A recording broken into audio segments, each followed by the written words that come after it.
Dr. Lisa Morgan floated in the zero-gravity lab of the research ship U.E.S. Horizon.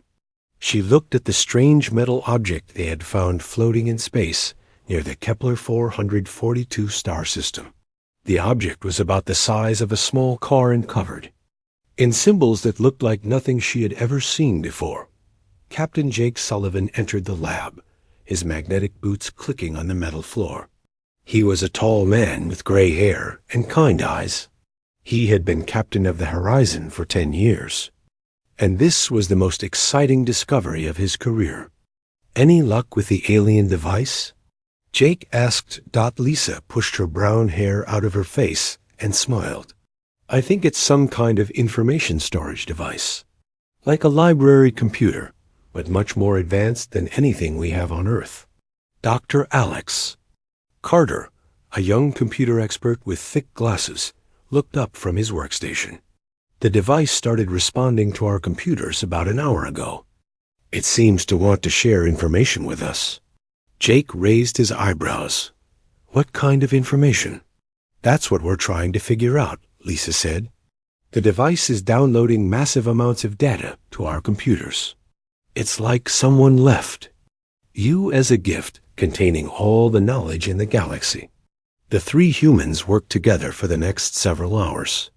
The alien device, which they decided to call the archive, continued to send information to their computers. The data was organized in a way that made sense, with pictures and simple explanations that helped them understand what they were looking at.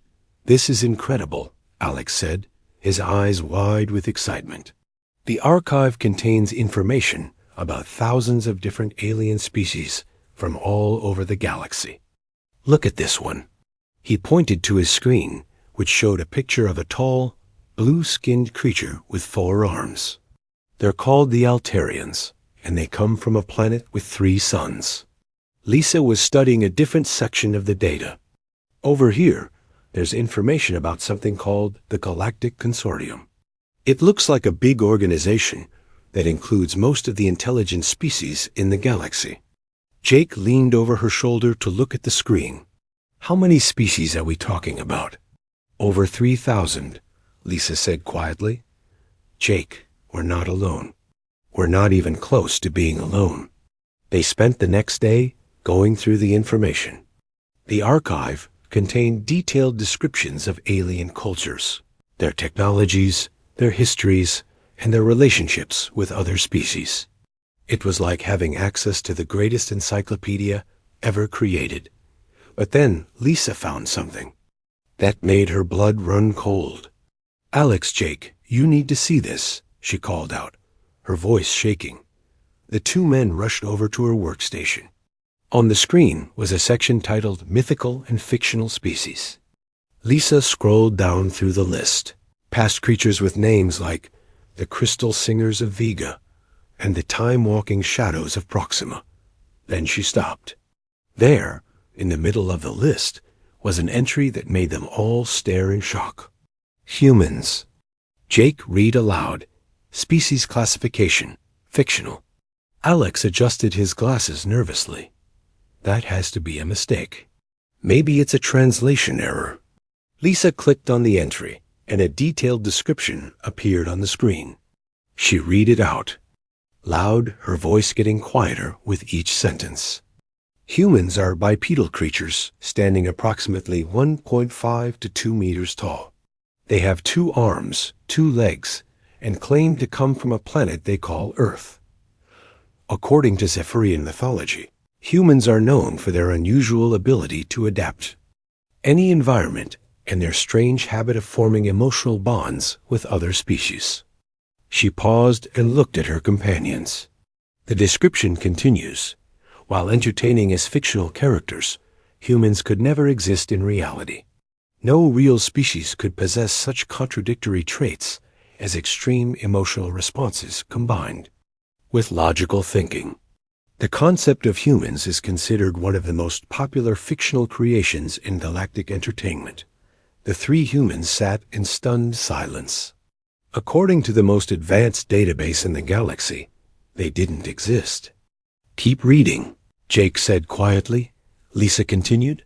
Humans appear in the folklore of over 200 different alien cultures. They are typically portrayed as mediators who can solve conflicts between species that have been enemies for centuries. In most stories, humans are described as being able to understand and work with any alien technology, despite having no prior experience with it. Alex laughed nervously. Well, that part sounds about right. I've been figuring out this alien database pretty easily. There's more, Lisa said. The entry says that humans are known for their ability to survive in environments that would kill most other species.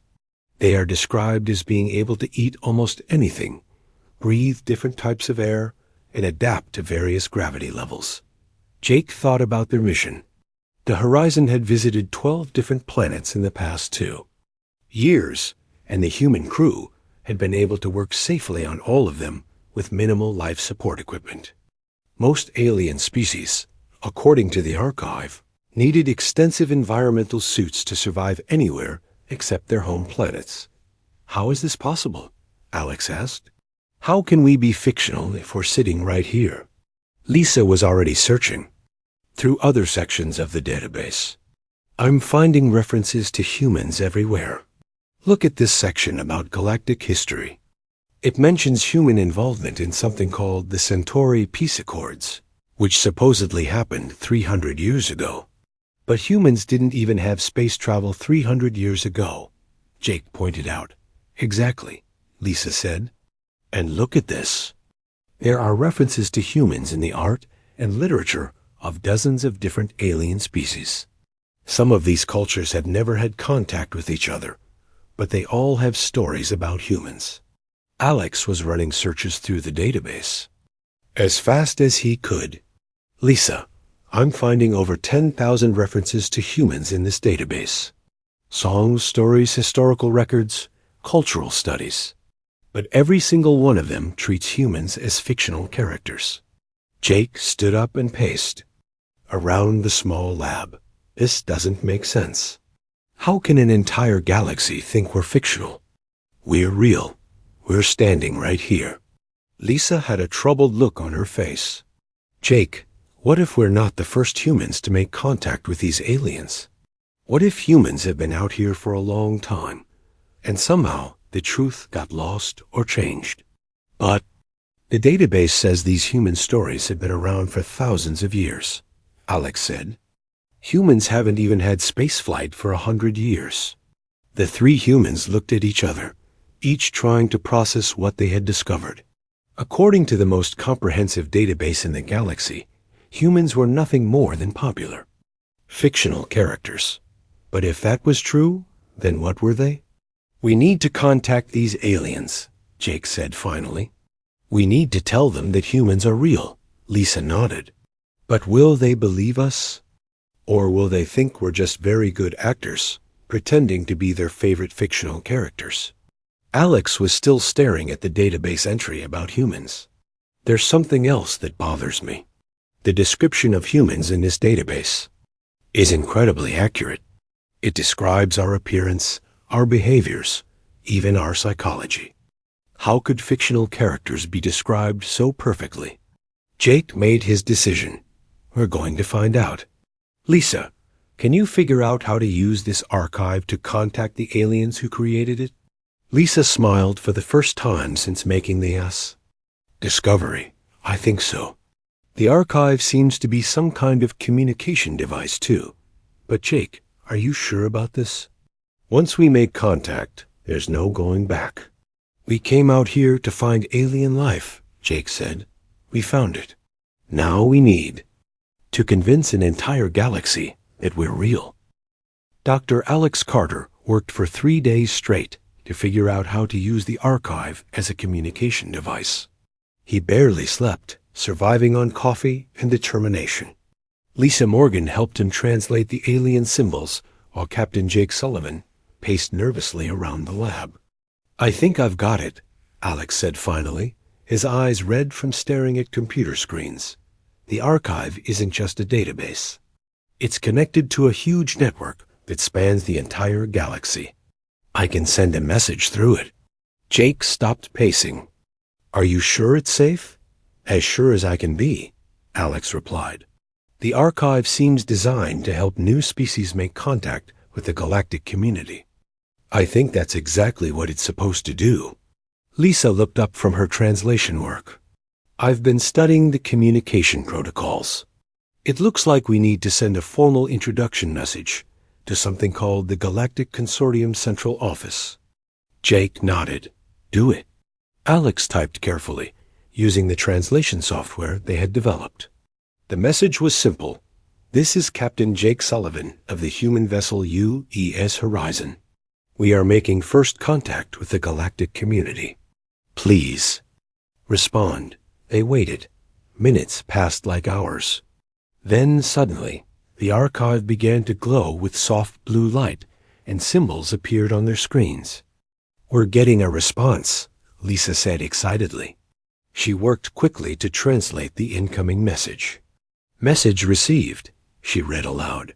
This is Commander Veltar of the Saurian Collective, representing the Galactic Consortium. Your communication attempt has been noted. However, we are confused by your message. Please identify your actual species and discontinue this obvious joke. Jake frowned. Joke? What does he mean by joke? Alex sent another message. This is not a joke. We are humans. From the planet Earth. We discovered your archive and wish to make formal contact.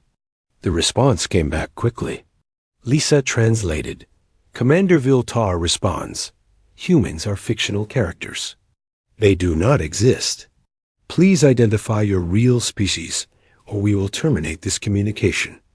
He doesn't believe us, Jake said. They really think we're fictional. Lisa had an idea. Alex, can you send them a video message? If they can see us, maybe they'll understand we're real. Alex worked with the archive's communication system for another hour before figuring out how to send visual data. They recorded a simple message showing all three of them introducing themselves and explaining their mission. The response took longer this time. When it came, Commander Veltar's tone had changed completely. This is most unusual, Lisa translated. You appear to match the physical descriptions of humans exactly. However, this is clearly impossible. Humans are fictional characters created by the Zephyrian Empire over 2,000 years ago. They are popular in entertainment across many species, but they cannot be real. Jake was getting frustrated. Why can't we be real? What's so impossible about us? They sent the question to Commander Veltar, and his response was very detailed. Lisa translated it carefully.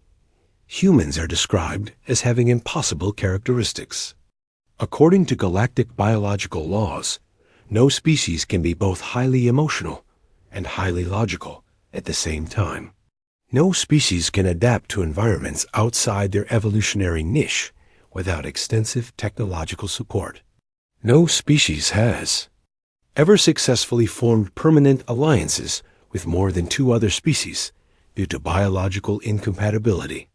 Yet humans are described as doing all of these things routinely. Alex laughed. But we do all of those things. I'm being logical about this communication system while feeling excited about meeting aliens. That's both logical and emotional. Lisa was thinking hard. Commander Veltar, you mentioned the Zephyrian Empire. Can you put us in contact with them? We'd like to learn more about these human stories. The response came back. The Zephyrian Empire is located in the Rigel sector.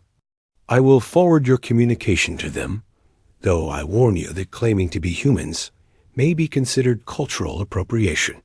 The Zephyrians are very proud of their fictional creations. While they waited for contact with the Zephyrians, Lisa continued studying the archive.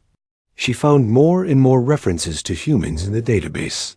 There were detailed descriptions of human anatomy, psychology, and behavior. There were historical records of human involvement in galactic events.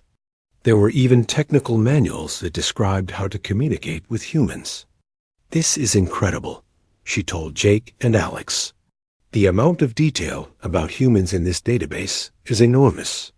It's like they've been studying us for thousands of years. Alex looked up from his work. But how is that possible? Humans have only been in space for about 100 years, and we've never traveled beyond our own solar system until this mission. I don't know, Lisa said, but look at this. She showed them a section of the database titled Human Cultural Practices. It contained detailed descriptions of human holidays, food, music, and art. This information is completely accurate. How could fictional characters have such detailed, accurate culture? Jake was studying a star chart that showed human colonies spread across dozens of planets. According to this, humans are supposed to have settlements throughout the galaxy. But we know that's not true. Before they could discuss it further, the archive began receiving a new communication. This one was from the Zephyrian Empire. Greetings, Lisa translated. This is Ambassador Zilinth of the Zephyrian Cultural Ministry. We have received your unusual communication from Commander Veltar. We are intrigued by your claim to be humans. May we arrange a meeting? Jake looked at his crew. What do you think? Should we meet them face to face? Alex was nervous, but excited. It's what we came out here to do. Make contact with alien life. Lisa nodded. I want to understand how they know so much about us. There has to be an explanation for all this. Jake made his decision. Ambassador Zilinth, we would be honored to meet with you. Can you provide coordinates for a meeting? The response came with detailed navigation information. Please come to the Zephyrian home system. We will meet you at our orbital station. We are very curious to see these humans for ourselves. As the horizon changed course toward the Zephyrian system, the three humans tried to prepare for their first face-to-face meeting with aliens. But they were all thinking about the same troubling question. If humans were fictional, then what were they? I've been thinking about something, Alex said as they traveled toward the meeting. What if the stories about humans aren't fiction at all? What if they're somehow based on real events? Lisa looked up from her studies. But how? The stories describe events that happened thousands of years ago, long before humans had space travel. I don't know, Alex said. But the alternative is that we're somehow fictional characters who became real. And that sounds even more impossible. Jake was studying the navigation data from the Zephyrians. There's something else that bothers me. The archive found us. We didn't find it. It was just floating in space, exactly where our ship would pass by. What are the chances of that? Lisa thought about it. Maybe it wasn't a coincidence. Maybe someone wanted us to find it. Alex checked their progress toward the Zephyrian system. We'll be there in 6 hours. Whatever the truth is, we're about to find out. As the horizon approached the Zephyrian home system, they could see massive space stations orbiting the planets. The Zephyrians had been traveling through space for thousands of years, and their technology was far more advanced than anything humans had ever built. Are you ready for this? Jake asked his crew. Lisa and Alex both nodded, though they looked nervous. Remember, Jake said, we're not just representing ourselves. We're representing all of humanity. We need to prove that humans are real, and we need to find out why the galaxy thinks we're fictional. The horizon docked with the Zephyrian orbital station, and the three humans prepared to meet their first aliens face to face. They had no idea that this meeting would change everything they thought they knew about humanity's place in the universe. The Zephyrian orbital station was unlike anything the three humans had ever seen. As they walked through the docking tube, they could see through transparent walls that the station was built like a giant crystal, with light flowing through it. In patterns that made no sense to human eyes, Captain Jake Sullivan, Dr. Lisa Morgan, and Dr. Alex Carter wore their best uniforms, but they felt very small in the massive alien structure. The corridors were built for beings much taller than humans, and the gravity was lighter than Earth normal. Stay close together, Jake whispered to his crew. "And remember, we're trying to prove we're real." They were met by a group of Zephyrian escorts who looked like living crystals shaped roughly like humans, but twice as tall. The escorts didn't speak, but they gestured for the humans to follow them through the station. After a long walk through corridors filled with flowing light, they arrived at a vast chamber with a ceiling that seemed to stretch up forever. At the center of the chamber stood a single Zephyrian, more beautiful and complex than the others. This one's crystal body contained swirling patterns of gold and silver light. "I am Ambassador Zilinth," the alien said, and somehow the humans could understand the words, even though they were spoken in a language of musical tones. "I have studied human fiction for my entire career. You are remarkable replicas." Jake stepped forward. "We're not replicas, Ambassador. We're real humans. From the planet Earth." Zilinth walked around them slowly, studying them from every angle. The light patterns in the alien's body moved faster, which Lisa guessed meant excitement or curiosity. "Fascinating," Zilinth said. "You match the descriptions perfectly. The height, the body proportions, even the way you move. But most impressive is your emotional responses. I can see that you are nervous, curious, and determined all at the same time. That is exactly how humans are described in our literature." Alex spoke up. "Why do you think we're fictional? What makes humans impossible?" Zilinth's lights shifted to a different pattern. "Dr. Alex Carter, I presume? Your reputation as a problem solver precedes you, though, of course, it comes from fiction. To answer your question, humans are impossible because they violate the fundamental rules of galactic biology." The ambassador gestured, and the air around them filled with holographic images showing different alien species. "Every species in the galaxy has evolved to fill a specific niche," Zilinth explained. "The Altarians are perfect for high radiation environments. The Saurians are ideal for coordination and administration. My people, the Zephyrians, excel at long-term planning and cultural preservation.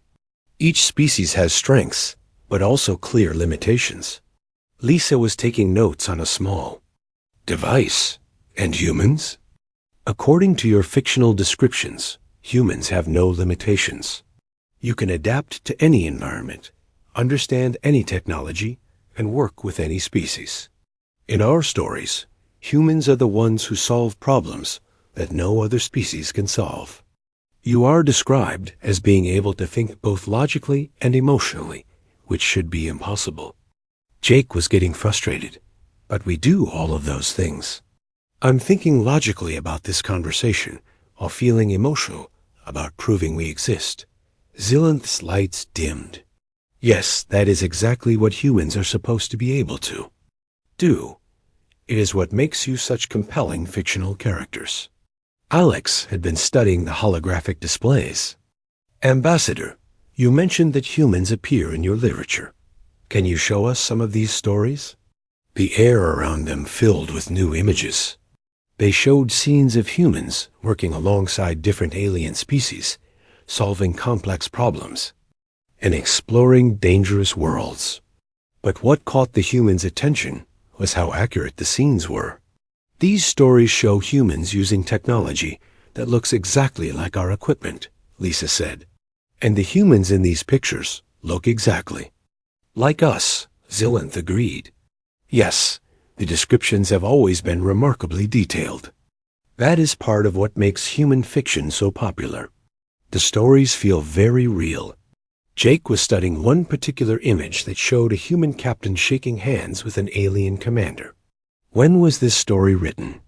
"That particular tale was recorded 1,847 years ago," Zilinth said. "It describes the first meeting between humans and the Regulus Mining Guild. It's considered one of the classic human stories." Alex and Lisa exchanged glances. "Ambassador," Alex said carefully, "who wrote these stories? Who created human fiction?" For the first time, Zilinth's lights flickered uncertainly. "That is a question we have never been able to answer satisfactorily.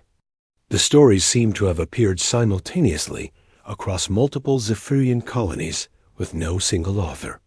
Our cultural historians have always found this puzzling. Lisa leaned forward. What do you mean, no single author?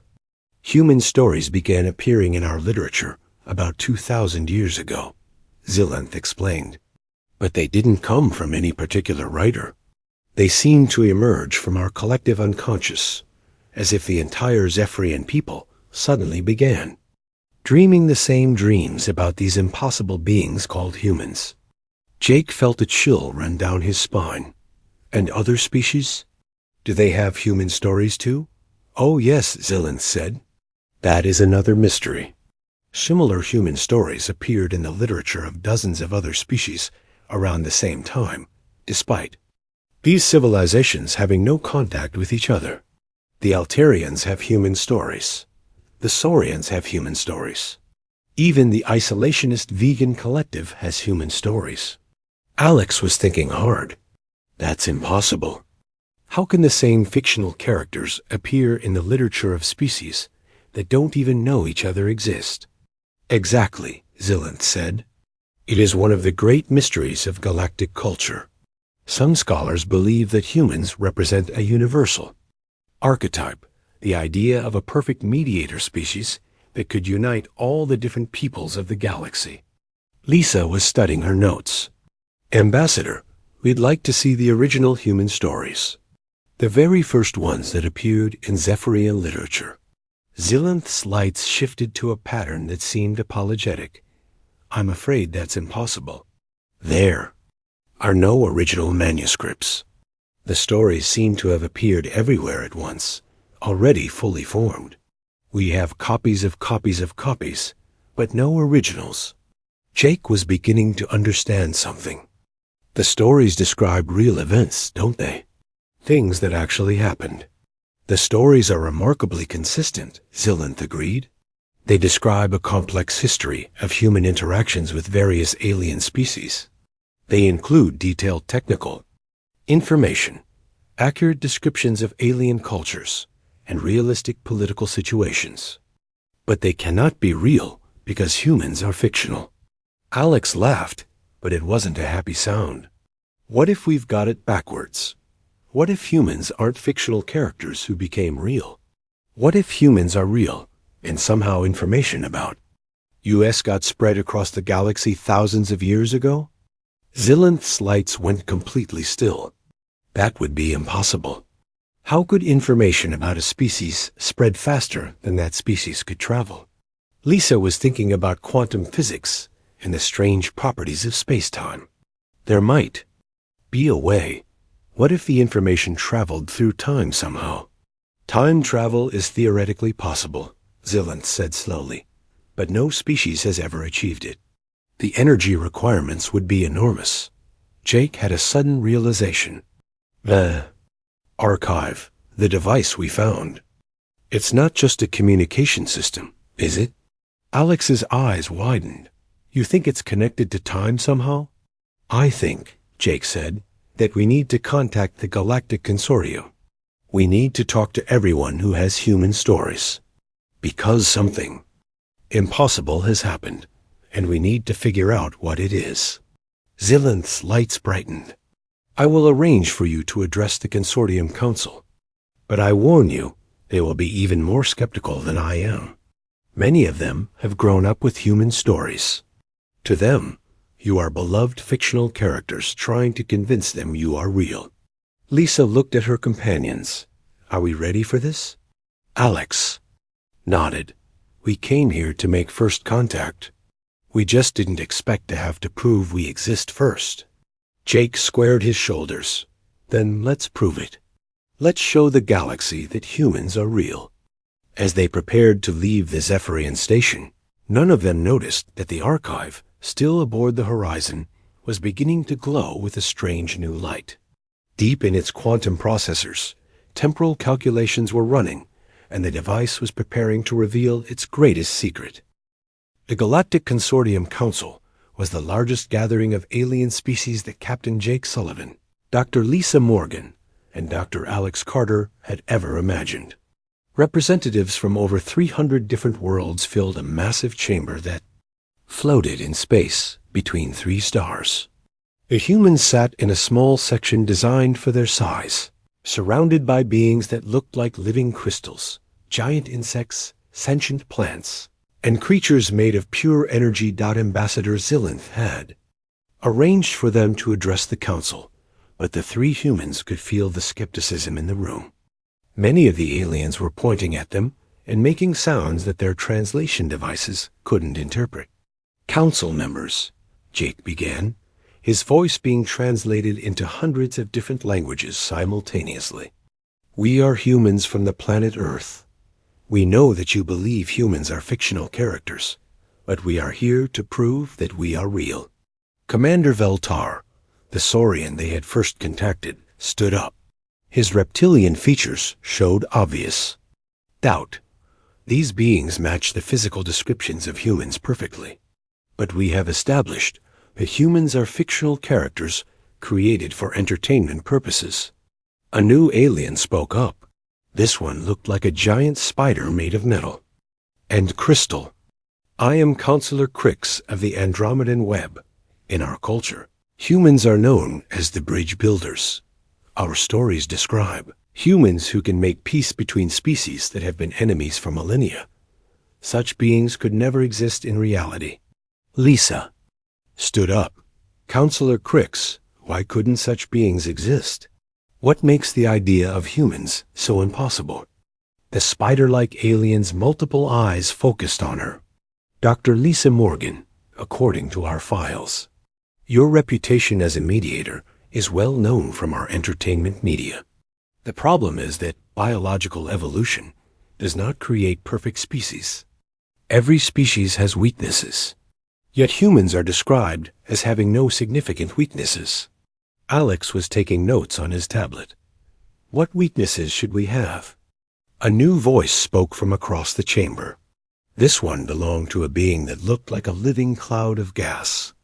"I am Counselor Nefis of the Stellar Collective.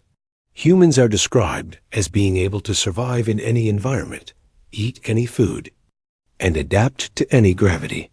This is biologically impossible. No species can be that adaptable." Jake thought about his crew's recent experiences, but we have adapted to different environments. We visited 12 different worlds, and we've been able to work on all of them. Commander Veltar made a sound that might have been laughter. "With extensive technological support, yes. But the stories describe humans working in hostile environments with minimal equipment. They describe humans eating alien food without getting sick and breathing different atmospheric mixtures without life support." Lisa realized something. "Have any of you ever tested these claims? Have you ever tried to verify what humans can actually do?" The chamber fell silent. Finally, Counselor Crix spoke. "We have never had the opportunity. Humans are fictional. Alex had an idea. What if we conducted some tests? What if we proved that humans can do the things described in your stories?" Ambassador Zilinth's crystal form brightened. "That is an interesting proposal. The Council has research facilities that could safely test your capabilities." For the next 3 days, the humans underwent a series of tests that would have been impossible for most alien species.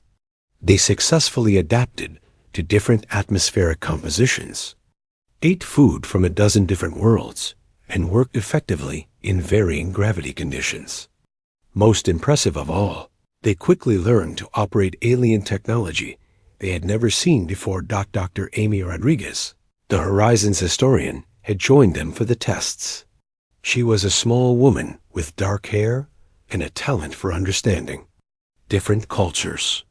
While the others were being tested, she was studying the alien archives with a team of curious alien researchers. "I've found something interesting," Amy announced after the 3rd day of testing. "All of the human stories in the Galactic archives describe events that match real human history, but they're told from the perspective of aliens who are supposedly there." Jake, Lisa, and Alex gathered around Amy's workspace. She had holographic displays showing dozens of documents from different alien cultures. "Look at this," Amy said, pointing to one display. "This is a Zephyrian story about humans making first contact with the Altarian Republic. But according to the story, the Altarians were the ones who initiated contact. The story is told from the Altarian point of view." Lisa examined the document. "But humans have never made contact with the Altarians. We've never even been to their system." "That's just it," Amy said excitedly. "All of these stories describe future events. They're told as if they already happened, but they're actually describing things that haven't happened yet from our perspective." Alex was studying another document. This one describes a human engineer named Tony Blake working with consortium technicians to improve their quantum communication system. "But we have an engineer named Tony Blake on the horizon right now." Jake felt a chill. "Are you saying these stories are predictions?" Engineer Tony Blake himself appeared at that moment, having been summoned from the ship. He was a tall man with red hair and strong hands that were always busy with some mechanical project. "Captain, you wanted to see me?" Amy showed him the document. "Tony, look at this. It's a story about a human engineer with your name doing exactly the kind of work you do." Tony read the translated text carefully. "This is weird. The story describes me working on a quantum communication array that's identical to the archive we found. But this story is supposed to be over 1,000 years old." Lisa was thinking hard. "Amy, do all the human stories describe events that could happen in our future?" "As far as I can tell, yes," Amy said. "And they're all told from the perspective of the alien species that humans supposedly interact with. It's like the aliens somehow experienced these events before they actually happened." Alex was examining the archive's technical specifications. The archive is based on quantum entanglement technology. What if it's not just connecting different places in space, but different times as well? Commander Veltar had been listening to their conversation. "Dr. Carter, are you suggesting that the archive is somehow transmitting information backward through time?" Alex looked up from his calculations. "It's possible. Quantum entanglement can theoretically connect events across both space and time. If the archive is part of a network that spans the galaxy, and if that network has temporal properties, then information about future events could be transmitted to the past." Tony was studying the technical diagrams. "That would explain why the archive found us instead of us finding it. It was positioned exactly where our ship would be, exactly when we would be there." Lisa was beginning to understand. The alien stories about humans aren't fiction at all. They're memories of future events that were transmitted backward through time via the quantum network. Ambassador Zealanth's crystal form began to glow brighter. That would explain why the stories appeared simultaneously across multiple species without any single author. The quantum network would have broadcast the information to every connected world at the same time. Jake was putting the pieces together. So the galaxy has been receiving news about humanity's future for thousands of years, but without understanding that it was information from the future. Amy nodded. And because the information came without context, the aliens interpreted it as fiction. They thought they were creating entertainment, but they were actually preserving historical records of events that hadn't happened yet. Alex was running calculations on his tablet. If this is true, then every human story in the Galactic Archives is a prediction of what we're going to do in the future. We're not just making first contact with alien species. We're fulfilling prophecies.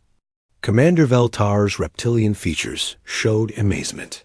This means that the consortium has been unconsciously preparing for humanity's arrival for millennia. We have been studying human psychology and behavior through our entertainment media. Tony was looking at the technical specifications for the archive. There's something else. If the archive is transmitting information through time, then it's not just receiving messages from the future. It's also sending information to the past. Jake realized what that meant. We're not just discovering that humans are real. We're the ones who sent the information that created all those stories in the first place. Lisa looked around at the alien researchers who had been helping them. This means that every species in the galaxy has been unconsciously preparing for us to arrive. They've been learning about us for thousands of years. Amy was studying the archive's data streams. And now that we're here, we're going to fulfill all of those predictions. We're going to become the bridge builders and mediators that the galaxy has been expecting. The implications were staggering. Humanity wasn't just making first contact with alien species. They were stepping into a role that the galaxy had been preparing for them for millennia. The fictional human stories were actually a roadmap for humanity's future among the stars. As the humans prepared to present their findings to the full Consortium Council, they realized that they weren't just proving they existed. They were about to begin the greatest adventure in human history, the adventure that the galaxy had been dreaming about for thousands of years. The emergency session of the Galactic Consortium Council was the largest gathering in the organization's history. Representatives from over 1,000 worlds had come to hear the humans present their incredible discovery. Captain Jake Sullivan stood before the massive assembly, feeling the weight of representing not just his crew, but all of humanity. "Members," Jake began, his voice steady despite his nervousness, "we have discovered that humans are not fictional characters. We are real beings whose future actions were somehow transmitted backward through time via the quantum communication network that connects your civilizations." The chamber erupted in sounds that the translation system couldn't handle: clicks, whistles, roars, and musical tones that expressed amazement, disbelief, and excitement from hundreds of different species. Commander Veltar raised a clawed hand for silence. "Captain Sullivan, these are extraordinary claims. Can you provide proof?" Dr. Lisa Morgan stepped forward, carrying a portable display device. "We can demonstrate that the archive device we found is not just a communication system, but a temporal transmission device. Dr. Carter and Engineer Blake have traced the quantum signatures." The holographic displays around the chamber filled with technical diagrams showing the archive's quantum structure. Dr. Alex Carter explained the complex physics in simple terms that the translation systems could handle. "The archive is connected to a network of similar devices throughout the galaxy," Alex said. "This network doesn't just connect different places, it connects different times. Information about future events has been flowing backward through this network for thousands of years." Engineer Tony Blake added, "We've identified the specific quantum signatures that prove temporal transmission. The human stories in your databases aren't fiction. They're historical records of events that haven't happened yet from our perspective." Counselor Crix, the spider-like representative from the Andromedan web, spoke up. "If this is true, then our entire understanding of galactic history must be revised. We have thousands of years of human stories." Dr. Amy Rodriguez, who had been studying the archives with alien researchers, presented her findings. "Every human story in the galactic databases describes real events, but they're told from the perspective of the alien species involved. The Zephyrians have stories about working with humans on cultural exchanges. The Altarians have stories about humans helping them solve environmental problems. The Saurians have stories about humans mediating their territorial disputes." Ambassador Zilinth's crystal form glowed brightly. "Dr. Rodriguez is correct. We have been unconsciously preparing for humanity's arrival for millennia. Our fictional entertainment has actually been training us to work with humans." A new voice spoke from across the chamber. It belonged to a representative of the vegan collective, a species that looked like giant flowers with crystalline petals. "If humans are real, and if these stories are prophecies, then we must address the implications. According to our archives, humans are destined to become the primary mediators and problem solvers for the galactic community. Jake felt the responsibility settling on his shoulders. We didn't come here expecting to fulfill prophecies. We came here to make peaceful contact with other intelligent species. Counselor Nephes, the cloud-like being from the Stellar Collective, drifted closer.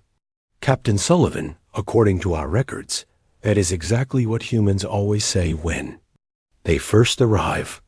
You are described as being humble about your abilities, which is part of what makes you effective mediators.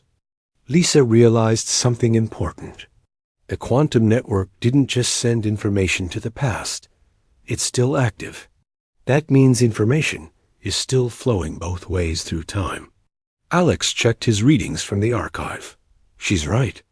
The network is constantly updating. As we make decisions here and now, that information is being transmitted to the past, creating the stories that already exist in your databases. Tony was studying the network structure. It's like a closed loop. The story is about humans inspired the aliens to create the quantum network, which transmitted information about humans back through time, which created the stories in the first place. Commander Veltar's reptilian features showed amazement, a temporal paradox that created itself. The effect preceded the cause. The Council spent the next several hours reviewing the evidence. Teams of alien scientists worked with the human crew to verify their findings.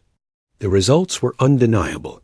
Humans were real, the stories were prophecies, and the galaxy had been unconsciously preparing for this moment for thousands of years. Finally, the Council was ready to vote. Commander Veltar stood to address the assembly. The evidence is clear, he announced.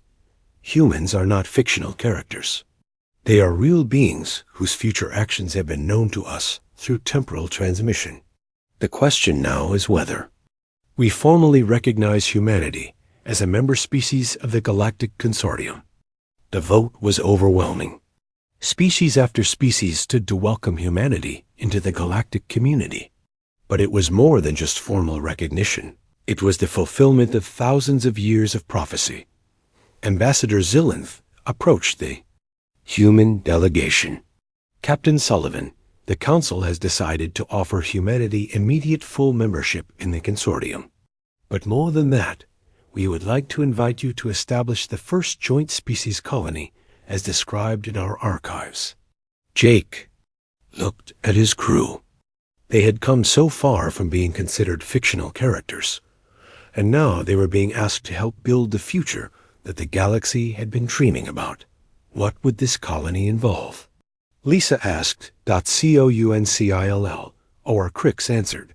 According to the archives, the joint species colony will be the first permanent settlement, where multiple alien species live and work together successfully. Humans will serve as mediators and coordinators, helping different species overcome their biological and cultural incompatibilities. Amy was studying the relevant archives. The colony is described as being incredibly successful. It becomes the model for hundreds of other joint settlements throughout the galaxy. Alex was already thinking about the technical challenges. We'll need to design habitation systems that can support multiple different biological requirements, different atmospheric compositions, gravity levels, radiation tolerances. Tony was excited about the engineering possibilities. According to the archives, humans figure out how to create modular environmental systems that can be quickly adapted for any species. We could revolutionize space colonization. Jake made his decision. On behalf of humanity, we accept membership in the Galactic Consortium, and we accept the invitation to establish the joint species colony. The chamber erupted in celebration sounds from hundreds of different species. For the first time in galactic history, a new member species was joining the consortium not as strangers, but as the fulfillment of ancient prophecies. Over the following months, humans and aliens worked together to establish the first joint species colony on a carefully selected world in the Centauri system.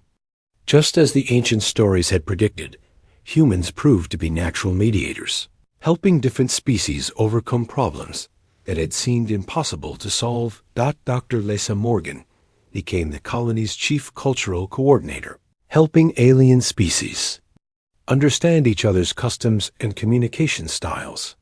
Dr. Alex Carter led the technical integration team, developing new technologies that combined the best innovations from dozens of different civilizations.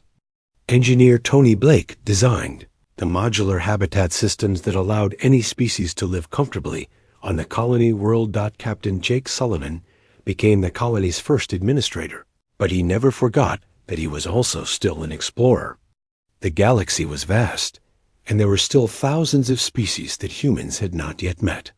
According to the archives, humanity's future was full of discoveries, adventures, and new friendships among the stars. Dr. Amy Rodriguez established the Temporal Archive Project, working to understand how the quantum network operated and ensuring that the flow of information through time remained stable. Her work would eventually lead to humanity's mastery of temporal communication, opening up new possibilities for cooperation across both space and time. The joint species colony became everything the ancient stories had predicted. Different alien species that had never been able to work together found that humans could help them bridge their differences. Environmental challenges that had defeated entire civilizations were solved through the combined knowledge of multiple species working together. But perhaps the most important discovery was that humans weren't unique in their ability to adapt and mediate. Other species had similar potential. They had just never had the opportunity to develop it. Humans didn't solve galactic problems by being superior to other species, but by showing other species how to work together to solve problems themselves. As Jake stood on the observation deck of the colony's central hub, watching alien children from a dozen different species playing together in the carefully designed multi-environment playground, he reflected on how far they had come. Humanity had started this, Jay.